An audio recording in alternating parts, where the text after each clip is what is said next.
So are we ready to show how this thing works? First, I want to tell our audience that you don't have to be a veteran printer extraordinaire to operate this printer. Our friends at Muto have bent over backwards to make this as easy for you as possible. One way is through the Windows driver, which allows you to print directly from LXI, CorelDRAW, or Photoshop.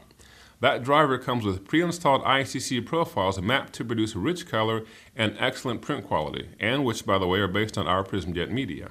So if I design in either of those programs, I don't need to purchase any additional software? It depends on your priorities. If efficiency and color management are important, you should use the Vinyl Express LXI RIP 12, which is designed to support a production environment. It's streamlined and has all the color management tools the pros use. But if you just want to stick with your design software and don't mind fiddling a little bit with the Windows driver, you can do that too. I'll be glad to share pricing on that package later. And of course, if you're going to create contour cut decals, you'll definitely want the RIP. So that means we need to couple this printer with a cutter. Okay, I'm going to call foul on you for trying to slip in a vinyl cutter, because I know that there are printer-cutter combos out there that will save me time and money compared to what you're proposing here. Well, would you believe I'm glad you went there? Yeah, I know. See, I'm really on your side. I set them up so you can knock them down. Yeah, that's a common misconception that integrated printer cutters, or IPCs, are faster than separate printers and cutter units. They're not. Some of you may have seen us prove this before with past videos showing side-by-side comparisons of the workflow.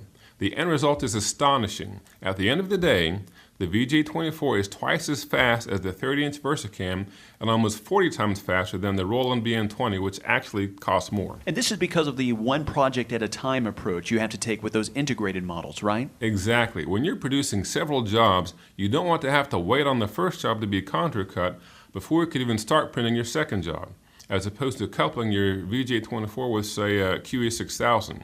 In fact, let's look at what's going on here. We'll walk you through the whole process. Again, we're using the PrismJET VJ24 and the Vinyl Express QE6000 cutter. Now, is that the only cutter you would recommend for this? Well, it's not the only cutter that can do the job, but it complements the VJ24 with comparable size. The important thing is that you have a cutter with the necessary hardware that will read the printed media's registration marks. So you could also use the EnduraCut 3, which has the AAS2 firmware.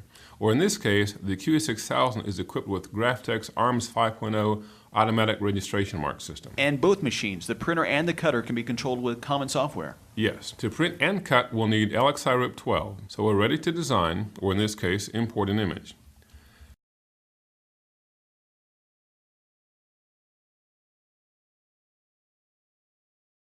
Now this is a JPEG, which means if we sent this file to cut as is, it would cut along the red rectangle that is boxing in our image, including all of the white, which isn't ideal for a decal sticker. We need to make the background transparent. So we'll click to select the image, come up to the bitmap option in our toolbar, and click Make Transparent. Then use the marquee tool to click on the white space around the image. All of this white area is now transparent. With the image selected, we now click Effects in the toolbar. From the drop-down menu, click Contour Cut.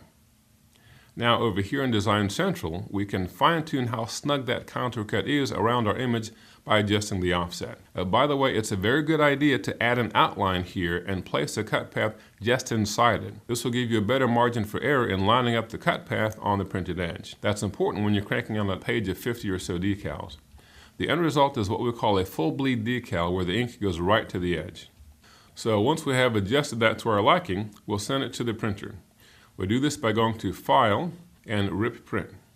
This brings up both Production Manager and the Print Preview window. If the Production Manager is set properly, it will work in the background most of the time.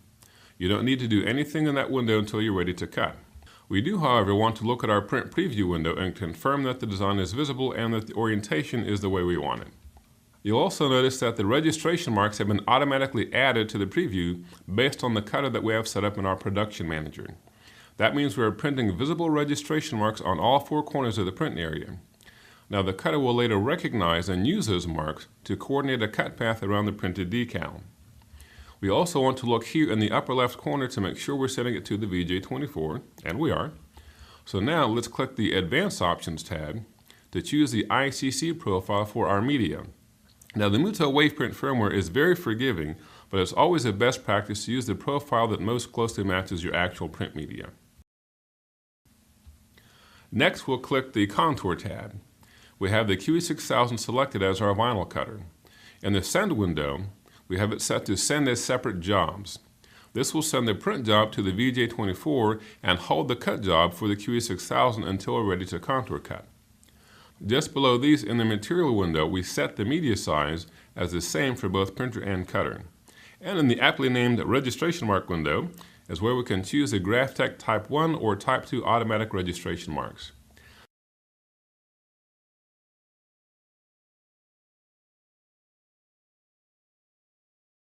Down at the bottom, we see the Driver Options window where Cut Contour is already selected and highlighted. You may notice that the term Cut Fast is here at the right. This is the default. You can actually control the speed, force, and offset of the vinyl cutter from here in the software, or you can set them on the cutter. You can click Edit and choose one of the other presets, or set the desired speed and cutting force. Or if you prefer setting them on the cutter's control panel, which is what I like to do, you can click the Edit button and set that preset to None. So we've checked our preview, we've set the ICC profile, we've set the contour cut parameters, so everything looks hunky-dory, and so now we're ready to send a print job. The light on the printer shows that it's processing the job and will then begin printing.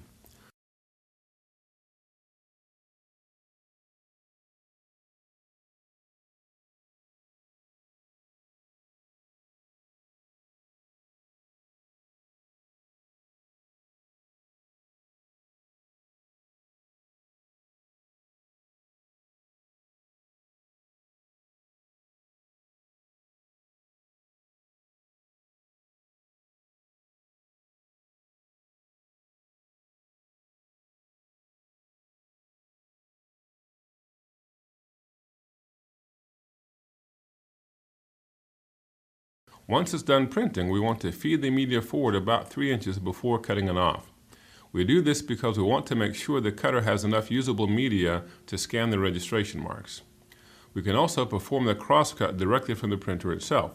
So let's hold down the crosscut button, and the printer will cut off the media that we've printed, which is pretty cool, I think.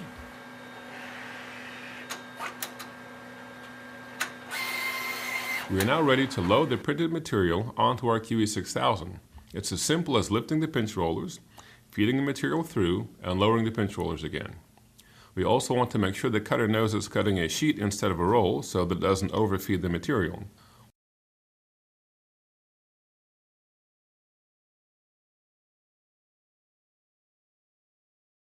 Once you've confirmed that the media is loaded fairly straight and is tracking well, we'll go back to our LXI12 software and open Production Manager.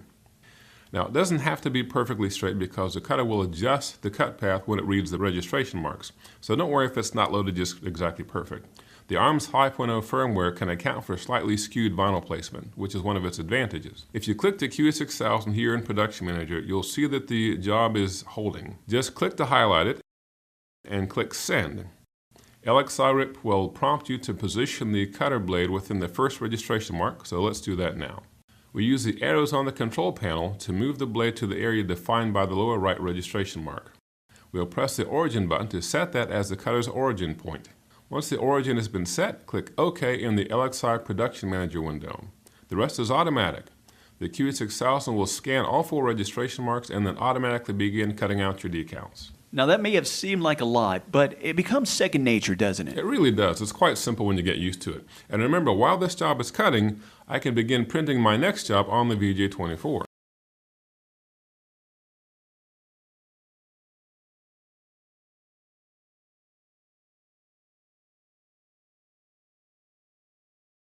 Here you see both machines doing their job at the same time. It's an efficient workflow that is lost on an integrated printer cutter, which requires finishing that first job before you can even start printing the second. And we're not just talking about shaving a few seconds. With simultaneous operation of the PrismJET VJ24 and a cutter like the QE6000 that can cut it up to 24 inches per second, you can easily double your productivity versus IPCs. Now that implies we don't have to babysit the VJ24 the whole time.